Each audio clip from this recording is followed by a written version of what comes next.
Hello guys. Okay, तो आज हम स्टार्ट करने वाले हैं linear equation in two variable का सेकंड पार्ट 1 ऑलरेडी अपलोडेड है और पार्ट 1 के अंदर हमने देखे हैं, आपको मैंने क्या कवर कराया, आपको मैंने ग्राफिकल सॉल्यूशन कवर करवाया है। इसके अलावा मैंने डिफरेंट टाइप ऑफ सॉल्यूशन निकाले, कंडीशंस बताई है, unique solution, no solution, many solution, सारी चीजें मैंने बता रखी थी। मतलब पूरा कंप्लीट वीडियो है, एक तरह से वो एक वन शॉट एक बार में पूरा आपको कंप्लीट हो जाएगा। समथिंग 19 मिनट का सब कुछ वीडियो है, ठीक है। अच्छा, अभी हम क्या करने वाले हैं, अभी हम देखने वाले हैं सेकंड पार्ट। सेकंड पार्ट में क्या क्या करेंगे, सेकंड पार्ट के अंदर हम करने वाले हैं सब्स्टिट्यूशन मेथड और एलिमिनेशन मेथड। हमारे पास तीन तरीके हुआ करते हैं, एक क्रॉस मल्टीप्लिकेशन मेथड भी था, लेकिन वो इस बार डिलीट कर दिया गया। डिलीट यानी एनसीईआरटी ने सिलेबस से हटा दिया उसको। जब हटा दिया तो हम पढ़ेंगे ही नहीं, हां मतलब ऐसा नहीं कि हम पढ़ेंगे, मैं पढ़ा लूंगा, जिसको देखना वो देख लेना, ठीक है। चलो, तो अभी बिना ऐसे देखे हम जो है बिना टाइम वेस्ट करे अपन शुरू करते हैं ताकि थोड़ा बड़ा अपन कंप्लीट कर सकें। तो यहां से हम शुरू करने जा रहे हैं, तो हमारा हेडिंग लगा दीजिए वैसा, ठीक है, सब्स्टिट्यूशन। स्पेलिंग वगैरह की भूल चूक माफ करें क्योंकि मैं अंग्रेजी का मास्टर नहीं हूं, हालांकि गलती होती नहीं है, मैं ऐसे ही बोल रहा हूं, ठीक है, सब्स्टिट्यूशन। चलो, लोग बात अंग्रेजी में कुछ रखा नहीं, जब सवाल आएगा तब बात करेंगे ना, सवालों में क्या दे रखना है, सवाल करना है आपको, वही बात है। चलो, तो सब्स्टिट्यूशन, इसमें वर्ड की मीनिंग से अपन स्टार्ट करते हैं, ठीक है।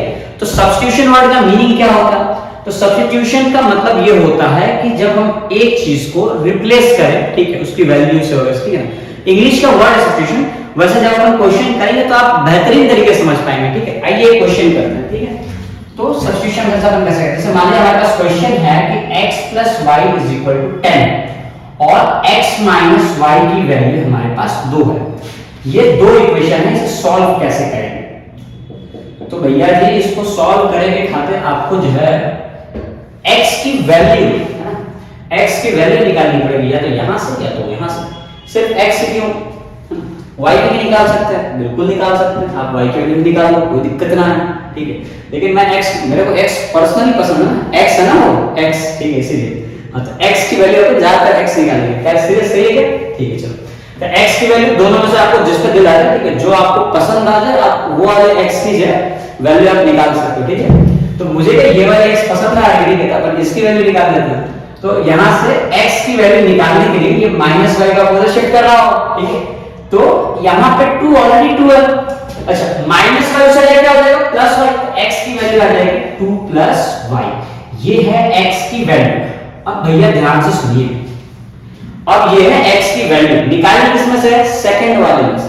तो आप इसको सेकंड में वापस नहीं रख सकते, आपको कहां रखना होगा, आपको ये वैल्यू रखनी होगी फर्स्ट में। अगर आपने फर्स्ट इक्वेशन से x की वैल्यू या y की वैल्यू निकाली होती तो आप सेकंड में रखते, और सेकंड से निकाली है तो आपको फर्स्ट में रखनी होगी। क्या ये बात सबको समझ में आई, आगे जाके तो मैं कौन सा बता दूंगा, ये होगा क्लियर। तो ये है हमारी x की वैल्यू, हमने यहां से देख ली, कैलकुलेट कर लिया, अब इसे रखने जा रहे हैं फर्स्ट इक्वेशन के अंदर। चलिए, तो पहला इक्वेशन है x में y को जोड़ने पे आएगा 10। अब 10 को करो बस x = 2 2 + y, ये 2 + y जो है ये x की वैल्यू है, और प्लस क्या है, ये वाला y तो वैसे का वैसा = 10, y में y जोड़ेंगे कितना आएगा, 2y = 10। अब ये 2 है, ये 2 क्या करेंगे, इसको टाइम यहां फेंक दो, 10 में से 2 इससे जोड़ जाएगा -2, तो 2y की वैल्यू आ गई 8, ये 2 ने 8 को मार दिया, y की वैल्यू आ गई 4। अगर y 4 आया तो x कितना हो जाएगा, देख लो ना, यहां रख के देख लो, ये ना x की वैल्यू 2 + y, तो y की जगह मैं 4 रख दूं तो 4 + 2 कितना आ गया, 6। तो x की वैल्यू 2 + यहां से x की वैल्यू आपको मिल जाएगी 6। अब करके देखो ना, 6 में 4 जोड़ो 10 आ रहा है, 6 में 4 घटा लो 2 आ रहा है, एकदम सही है। तो ये जो तरीका हुआ कि एक में से x की वैल्यू या y की वैल्यू निकाल के दूसरे में रख के आप कर रहे हो, ठीक है, इस मेथड को हम कहते हैं मेथड ऑफ सब्स्टिट्यूशन, या फिर सब्स्टिट्यूशन मेथड भी कह सकते हो, ठीक, क्लियर है। अच्छा, ऐसा एक और क्वेश्चन लेके देखते हैं सर, ये तो आपने बहुत इजी सा क्वेश्चन ले लिया, ठीक है। तो लेट्स से कि हमारे पास एक क्वेश्चन लेते हैं हम कि 2x + 3y इसकी वैल्यू आ रही है, ठीक है, लेट्स से 8 आ रही है, क्लियर, मान लिया ऐसा आ रहा है, ठीक है।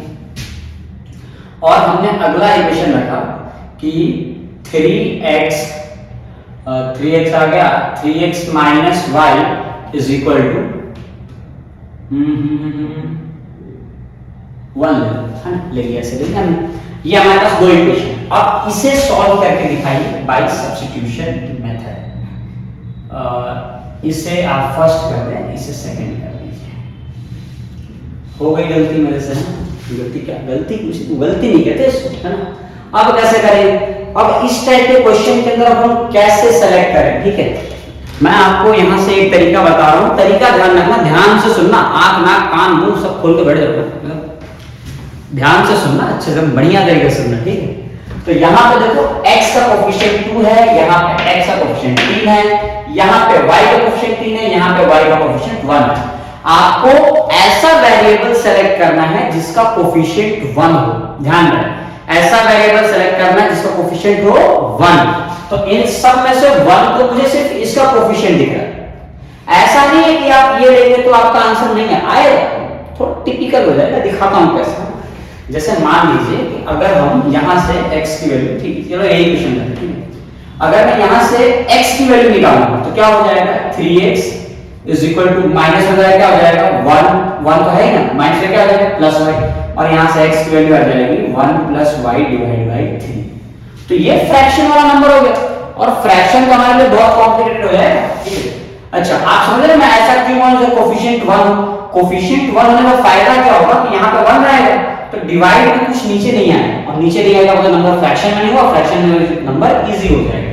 इसलिए हम हमेशा उन नंबर्स की तलाश में रहेंगे, ठीक है, जो जिसका कोफिशिएंट 1, अगर 1 नहीं है, किसी में भी 1 नहीं, मान लो यहां पे 1 नहीं होगा, तब आप कोई भी नंबर ले लो, तब तो मजबूरी है, कुछ ना कुछ तो करना ही पड़ेगा, वरना आंसर कैसे आएगा, ठीक है।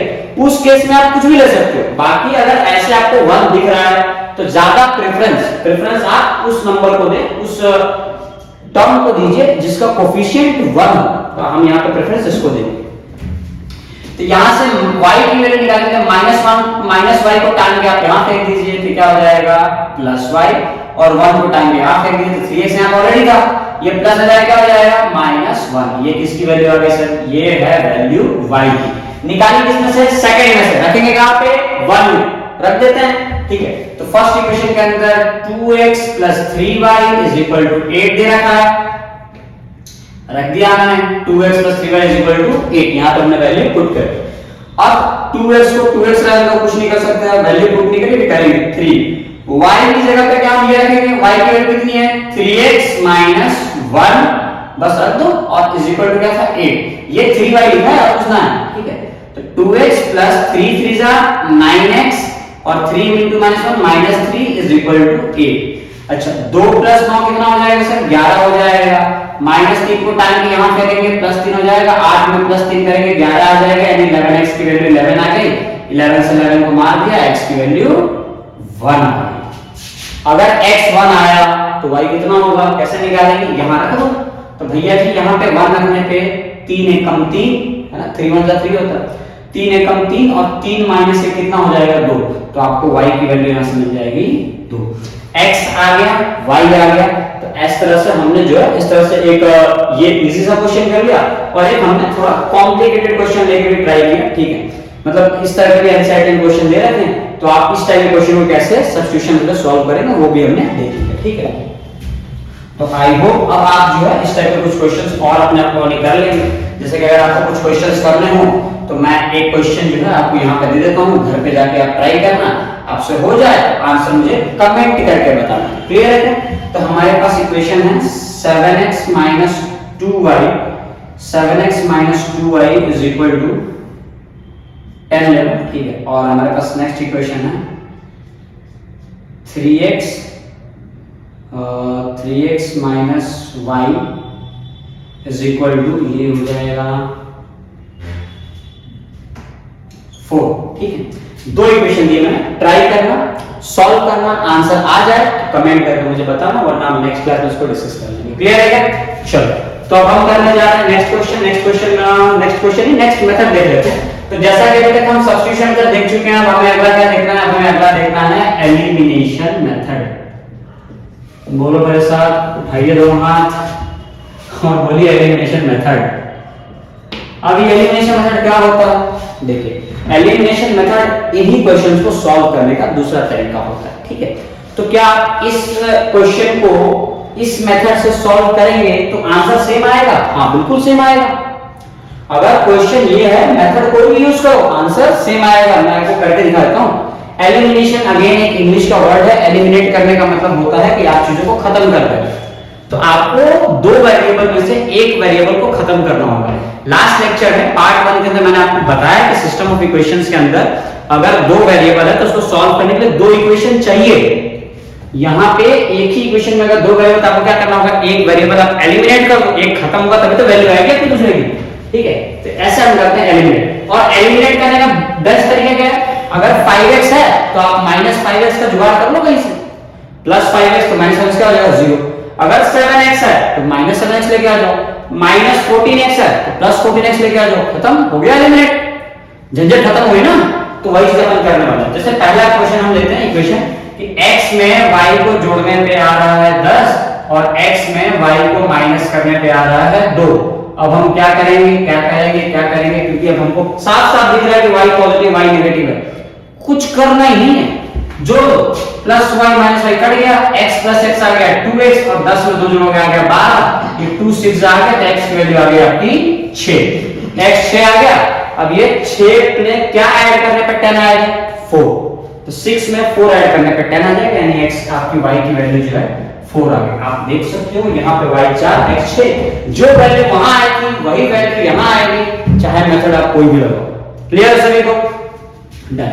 तो ये मेथड सर ज्यादा इजी लग रहा है? हाँ बिल्कुल फेवरेट मेथड है, मेरा खुद का फेवरेट है। जब मैं 10th में था तो मुझे खुद को ही बहुत पसंद था, मतलब ये मेथड पसंद था। ठीक है, मैं यूजुअली कभी सब्स्टिट्यूशन मेथड यूज नहीं करता था, मुझे खुद को ये पसंद आता था ना एलिमिनेशन मेथड।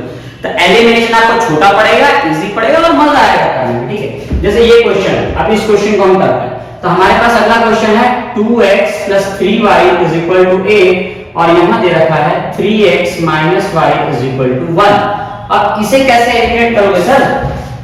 यहां पे तो 3y है, यहां पे तो -3y नहीं है ना, माइनस में तो एलिमिनेट करते हैं अपन, -y है। अब कैसे करेंगे? समस्या आ गई ना। अब हर समस्या का समाधान होता है। कैसे होता है? आप एक काम करो, इसको एलिमिनेट करने के लिए 3y चाहिए या +3y या -3y चाहिए, है नहीं ना? तो कैसे लाएंगे? हम लाएंगे ना, एक काम करो, इस वाले इक्वेशन में, पूरे इक्वेशन में 3 से मल्टीप्लाई करो, फिर देखना करोड़ों का फायदा होगा इससे। पहले वाले इक्वेशन को मैं दोबारा लिख रहा हूं, 2x + 3y = a। अब 3 से मल्टीप्लाई करके इसको लिखो भाई, 3 3 से कितना हो जाएगा? 9x माइनस 3 × y कितना हो जाएगा? 3y और 3 × 1 कितना हो जाएगा? 3। अब देखो, अब हो गया क्या जुगाड़? +3y के लिए -3y अवेलेबल है, अब दोनों कट सकते हैं, बिल्कुल कट सकते हैं। अब आप इन दोनों को जोड़ दीजिए, +3y -3y कट जाएंगे, 2 + 9 11x आ जाएगा और यहाँ 8 + 3 11 आ जाएगा, 11 से 11 कट जाएगा, x की वैल्यू अगेन 1 आ जाएगी और x की वैल्यू जैसे ही 1 आई यहाँ रख देना भाई। 3 1 का क्या होता है? ठीक है, आप इसमें रख 2 1 का क्या हो जाएगा? 2 और ये 2 को लगा के माइनस कर देना ना, तो 3y यहां पे लिख देता हूं, 3y = ये 2 माइनस जाएगा, 2 1 2, 8 माइनस 2 कितना है? 6। 3 1 3 2 तो y की वैल्यू आपकी आ जाएगी 2। तो इतने इजीली आप आंसर निकाल पाएंगे। अब सर ये तो उस टाइप का क्वेश्चन हो गया जिसके अंदर जो है ऐड करना है। अब इसमें कुछ साइन मान लो अगर तो यहां भी प्लस हुआ यहां भी प्लस हुआ, तब क्या करेंगे? वो भी एक पॉसिबिलिटी बनती है। तो लाइए मैं आपको वो क्वेश्चन लेकर के दिखाऊं। चलिए मान लीजिए कि हम यहाँ पे 2x + 3y = हमें 8 दिया है और यहाँ पे दिया होता कि कुछ ऐसे रैंडम क्वेश्चन लेते हैं, ठीक है, कि 3x + 2y कर देते हैं, है ना? क्लियर है? इसी वाले इक्वेशन में हम थोड़ा सा बहुत बदलाव कर देते हैं, हमेशा कर देते हैं। ठीक है, तो 3x + 2y कर देंगे तो ये हो जाएगा आपका 7 आ जाएगा। क्लियर? हमने ऐसा कर दिया। अब इसको कैसे सॉल्व करेंगे? सेम वही क्वेश्चन, हमने बस साइन का जरूरत 2 4 करती और एक नंबर बढ़ा दिया। ठीक है, अब इसको करने के लिए अगेन ना यहाँ पे 2 है तो यहाँ -2 होना चाहिए था कटने के लिए, लेकिन वो नहीं है। यहाँ +3 है तो मैं नीचे -3 खोजूंगा ताकि ये कट जाए, वो भी नहीं है। सेम है तो कैसे कट करेंगे अपन? सेम करना पड़ेगा। अब सेम करने के लिए जब मान लो कि दोनों में से आप किसी को सेम ना कर पाओ तो एक बहुत ही आसान तरीका फॉलो करते हैं, इसका कोफिशिएंट, चलो मान लेते हैं अपन x को हमें कट करना है, हमने x को एलिमिनेट करने का डिसीजन लिया। x को एलिमिनेट करने के लिए अब x कोफिशिएंट कितना है? 3, तो आप ऊपर वाले में 3 से मल्टीप्लाई करो और यहाँ x कोफिशिएंट कितना है? 2, तो नीचे वाले में 2 से मल्टीप्लाई करो। ऐसा करने से क्या होगा? देखो करोड़ों का फायदा होगा। 3 × 2 कितना हो जाएगा? 6x। 3 into 3 कितना आ जाएगा 9y, और 3 into 8 कितना हो जाएगा 24। सिमिलरली यहाँ 2 से 2 into 3 6x, 2 into 2 ये आ जाएगा आपका 4y, और 2 7 से हो जाएगा 14। अब देखो 6 6 सेम आ गया। जोड़ेंगे नहीं, बिल्कुल नहीं जोड़ेंगे, क्योंकि जोड़ने के लिए 12 हो जाएगा। फिर क्या करेंगे सर, घटाएंगे, माइनस कर दो। जब जब माइनस करोगे नीचे वाले की साइन चेंज हो जाएगी, ये प्लस का माइनस हो गया, ये प्लस का माइनस हो जाएगा, और ये भी प्लस का क्या हो जाएगा माइनस। जब भी आप साइन चेंज करोगे तो ऊपर वाले साइन की वैल्यू खत्म, अब ये वाली साइन आपको नहीं लेनी है, अब आपको नीचे वाली साइन लेनी है। अब क्या करना है, अब माइनस कर दो, देखो 6 में 6 गया 0, 9 माइनस 4 कितना आया 5y, 24 में से 14 घटाओ कितना आया 10, 5 एकम 5, 5 दूनी 10, तो y की वैल्यू कितनी आ गई 2। समझ आया। अब y की वैल्यू 2 आ गई, अब क्या करेंगे, y की वैल्यू 2 आ गई। अब आप इसके अंदर रख के वैल्यू निकाल सकते हो, y की जगह 2 होती है, 2 3 का कितना हो जाएगा 6, और 8 में से 6 को माइनस कर देंगे, इसको लिखो यहां पे, तो 2x ये 6 है ना, 3 into 2 6 आ जाएगा, लगा माइनस पर 8 माइनस 6 कितना आ जाएगा 2, 2 से 2 कट गया, x वैल्यू कितनी आ जाएगी 1। तो आप इस तरीके से ऐसे क्वेश्चन को सॉल्व कर सकते हो, बहुत ही इजीली आपका आंसर आ जाएगा, कोई दिक्कत नहीं होगी। ठीक है, इसमें इसके अलावा और भी टाइप बन सकते हैं क्वेश्चन के, बट क्योंकि वीडियो ज्यादा लेंथी ना हो इसलिए हम जो है शॉर्ट में इसको जो है जल्दी खत्म करेंगे, ताकि ज्यादा, अगर और भी टाइप ऑफ क्वेश्चंस अगर रहते हैं तो आप कमेंट में मुझे बता सकते हो, इसमें हम और भी वैरायटी ऑफ क्वेश्चंस कवर कर सकते हैं, स्पेशल टाइप के, और कॉम्प्लिकेटेड से कॉम्प्लिकेटेड हम हाई लेवल के क्वेश्चन भी, ताकि आप एकदम एडवांस लेवल अटेंड कर सको। ठीक है, अब ये मैंने इतना करवा दिया है कि आपका एनसीईआरटी पूरा कंप्लीट हो जाएगा, एनसीईआरटी के आप क्वेश्चंस ऑलमोस्ट कर पाओगे, और आपके बोर्ड एग्जाम के लिए और ट्यूशन में एग्जाम्स के लिए, छोटे मोटे टेस्ट वगैरह के लिए आप एकदम प्रिपेयर्ड हो ये वीडियो देखने के बाद। क्लियर है सभी को? ठीक है, चलिए तो आज का इतना बहुत इनफ है, आज हम यहीं पे खत्म करते हैं, बाकी मिलते हैं हम नेक्स्ट वीडियो में, तब तक के लिए बाय बाय, थैंक यू।